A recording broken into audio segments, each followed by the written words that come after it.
You have to understand how much power you get from choice. You have to understand how invaluable it is for things to be your personal responsibility. If you take what is your personal responsibility and you diffuse it, I'm not talking about if you pass it down a chain of command to somebody who's responsible for an action. That's good. It's great to have support.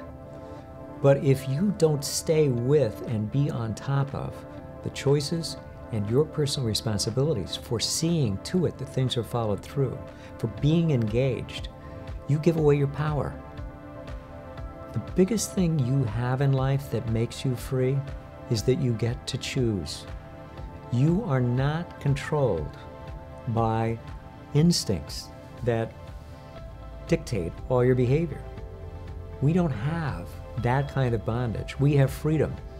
And that freedom is a bit of a burden because we can develop habits without intending to, and once they're in place, they're very strong.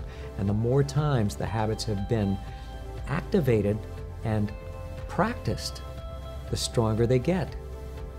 That's good to know because if you want to strengthen habits, you need to practice them consistently and persistently because they develop. But those are the ones that come out of your own personal choice. But to be a person who gets to choose instead of having things imposed on you, that's the mark of being an independent person, of being in some way truly adult. Otherwise, you're more like a child, and you act more like a child, and you make excuses like a child, and you diffuse responsibility that's yours because you don't want the burden of being in charge.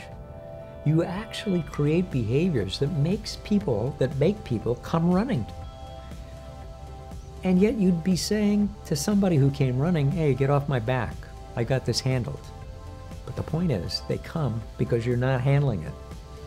Take charge of your choices, make them actively, welcome choices, welcome the chance to be the responsible party, because that is what gives you the chance to be an agent instead of a reactor. You get to be somebody who initiates rather than taking orders. Any chance you have to exercise choice, welcome it and own your choices and be responsible for them, because it's that responsibility that gives you that choice.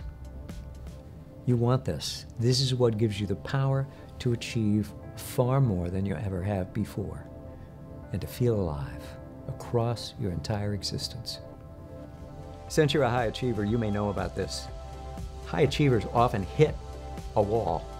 They're going along, they're having one success after another, and then suddenly something happens and they grind to a halt. And it's confusing because they're not sure what it is they've done wrong, if it's anything. They just know that they're not moving anymore the way they're used to moving, the way they have moved in the past. If you've run into like what seems like a ceiling over you, and you're kind of in a fog and you're mystified as to what's getting in your way, you can even kind of slide into a swirl of doubts and wonder if you've ever really achieved anything significant at all, and whether any of your amazing achievements that you've done were anything but kind of fronting or a little bit of a fraud. That is really negative and pernicious, and it doesn't have to be that way. I want you to go get a free report from me. Go to drkenchristian.com/breakthrough and receive from me this free report with action steps that are going to tell you exactly what to do now to get you going.